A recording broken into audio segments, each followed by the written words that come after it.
Hi, and welcome to the first edition of the Sunday Stoned Tech.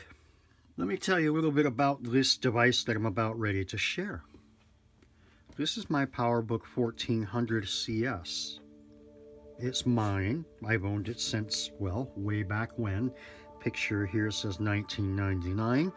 Everything here is kind of just pictures I've cut out, and they slide in over this protective, customizing cover for your Powerbook. First of all, it has a video adapter.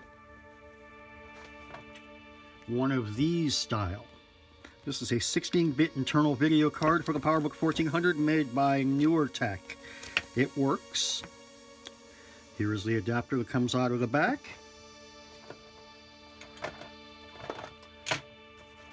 It also has, we have an Ethernet PC card for it that I've used to transfer data off of it in the past.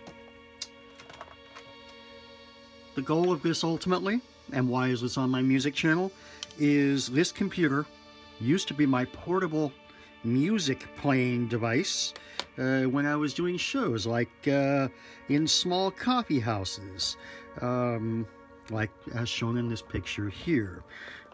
This was way back when. Anyway, this small MIDI translator by opcode plugged into the serial port and then velcroed to the side of a rack case. In addition to the video card upgrade, this one also has a G3 upgrade card. And it worked quite well and kept this thing, kept me quite happy for many years. All right, a few things I've taken out. I upgraded the initial hard drive. This was the old one. What was it? Well, this one is the wrapping for the new one, which was a 5 gig. I think this was like a 750, which is surprising because that doesn't seem much bigger than a CD-ROM. Sure enough, 750 megabyte. Ooh, that's heavy. Certainly made the laptop much heavier. And a variety of floppy disks, cartridges, SCSI adapters, and a Roland music pocket catalog from, well, I'm going to assume around the same time. We got GR707. Ooh. CompuRhythms, CR8000s. TB303 is a product. Oh, look at that. TR909. Wonder if the 808 is in here. Probably not. It might have been discontinued by this point and replaced by, looks like the 909. Interesting. All right. What else we got in the box? We got a spare battery, which I know that doesn't work. In fact, the battery in here probably doesn't work either. I'm going to have to address that in a separate video. But ultimately, we'll see how Studio Vision works. Not on this episode, but on another episode probably. Here is the removable floppy disk drive. Ethernet cable and adapter. There we go. All right. Let me reset here, and let's turn the computer on and see what it does. AOL. Wow. This one here is Y2K compliant. Awesome. Okay, I've dimmed the lights. And let's turn it on, see what it does. And let's also time how long it takes to boot. All right, that's about, there we go. I've got that all set up on my newer technology watch. That started at about 45. 13:45. Let's just watch this thing. Maybe we'll time lapse this. The brightness? Might have to wait a minute. These are software switches. A couple of interesting things I want to note. New Power G3 logo and the NewerTech stuff. This obviously will drive. Well, isn't this amazing? Wow. Apple audio extension. Let's restart.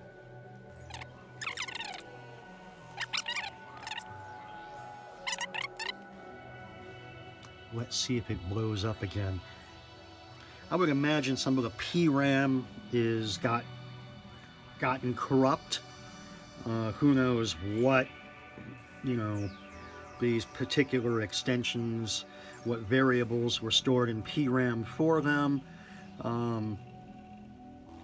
That battery looks red hot. IBM 5 gig drive.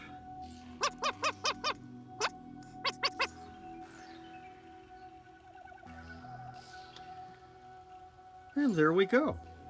That is the way it used to be. Wow. All right, let's review our options again for what we're going to do about getting the data off of this. This is a SCSI adapter to compact flash. This is the version 6 board that has the USB that I believe talks to this guy. I've installed a few of these. This is one that I had every intention. Again, this is a Sunday project that never happened to go into an external enclosure. Then I could hook it up to whatever device needed to have a SCSI emulated boot drive. I could prepare it, set it all up, and whatever Mac it was or system it was, assuming I could get it to boot externally off a SCSI, this would be the ticket to make that happen. This is the low-hanging fruit solution. Well, we're going to probably use this because I got an idea. And again, ultimately, I think we want to get to this, which is going to go inside of here after we take this apart. All right, so I got to think more and more about this. What am I going to do to think?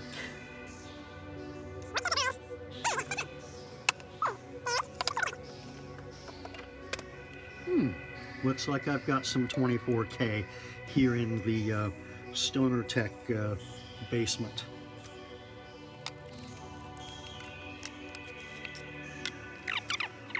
How are we going to solve this particular problem, given the fact we have a mostly perfectly good working machine with a dead battery?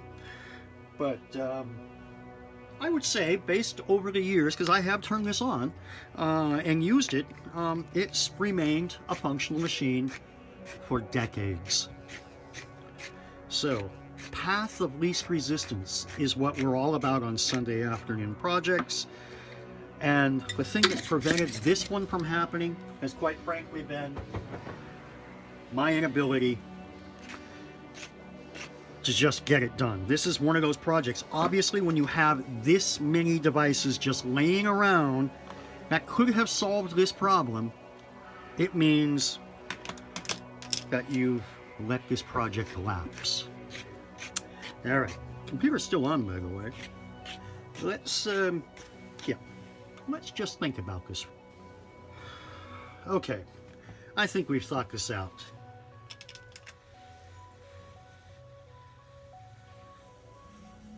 If indeed the goal is to get this inside of here and booting, and this drive is still working, I think the easiest thing to do will be to copy the contents of this drive onto this device, plug it in, boot off of it, and then remove the hard drive, install this, and copy the contents back onto this device, and it should be functioning. Okay, if you've noticed, I have a backup right here of this drive. I have drugged, quite literally, all you do on a Mac to copy a boot volume in pre-OS 9. If I recall correctly, I think I'm right on this. You just simply drag the system folder that is contained, on whatever your boot device is over to whatever your target device is. In this case, I kind of pulled everything over. So there we go. Now we have everything imaged that's on this 5 gig on the SSD. Let's go ahead, shut it down, and let's replace the drive. And also I can show you those upgrades. Okay, let's get to the point where we start taking this thing apart. Anyway, this just kind of slides to the left and then lifts off. And then really, all that's left, let me get a screwdriver, the keyboard just lifts out. In fact, I'm going to make sure this is unplugged. There we go, it's unplugged. The keyboard just lifts out. Like that. And carefully move the keyboard away. Let me just get this down here. Make it a bit easier for you to see. Here's the hard drive, the IBM 5 gig. And you can see the compact flash, PCM-CIA adapter there. And we're going to remove this, and I'm going to show you what's underneath, which are the upgrades.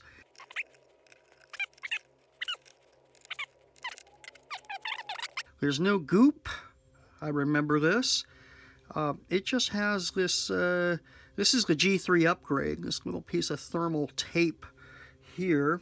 And this is the 16-bit video adapter. It's actually a new bus adapter, just kind of folded over and condensed down. That's why the 1400 was really a nice laptop.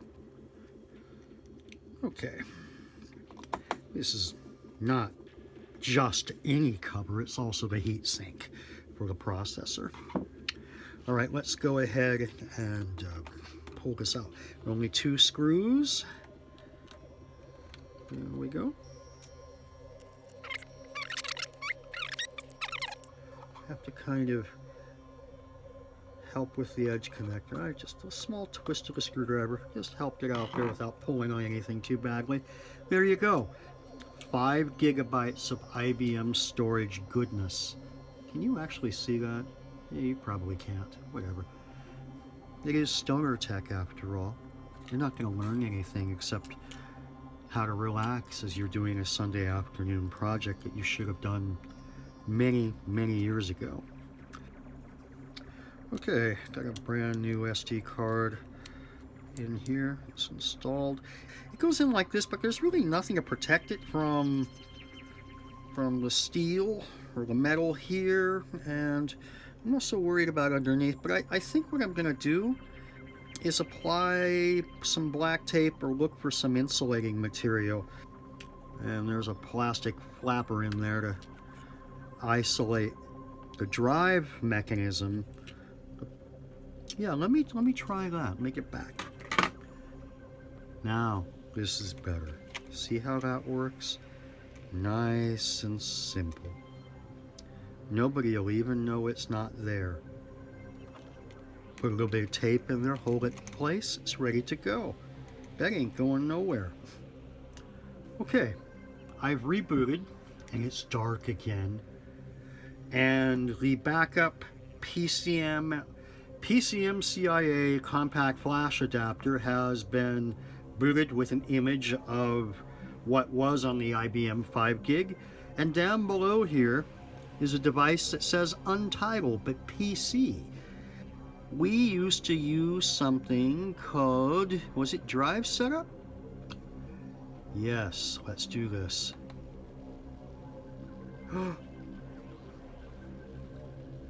List of drives.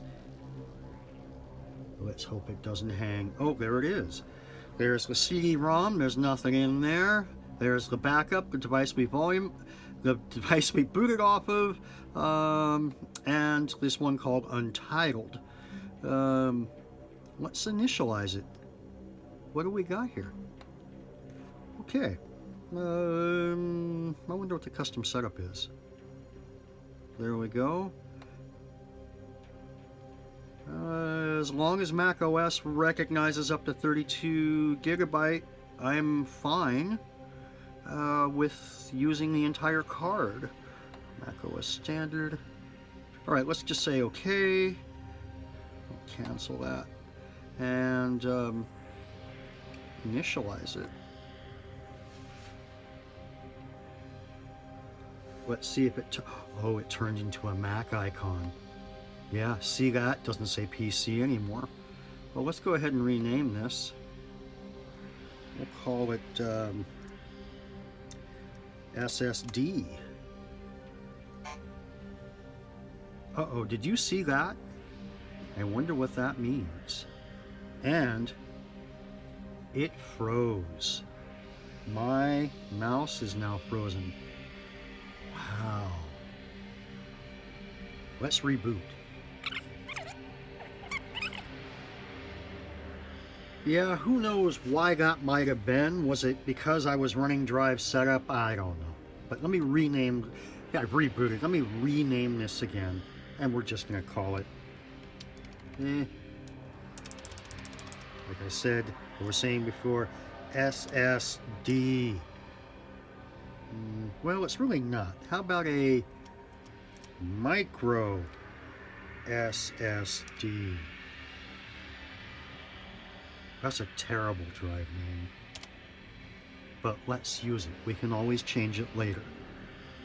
Alright. So we basically want to copy everything that's on the backup now over to our new boot drive. It should be just a select all situation and then a drag to here. And instead of it taking 50 minutes, it should take less time, whatever that is. Lots of files going up.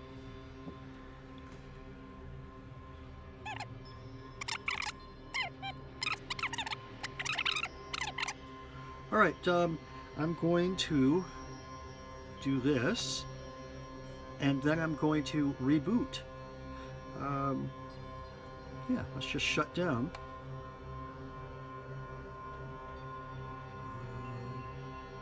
Yeah, shut down. Pop out the compact flash device, hit power again. Oh, that speaker needs to be repaired. Okay, how long does it take now to boot?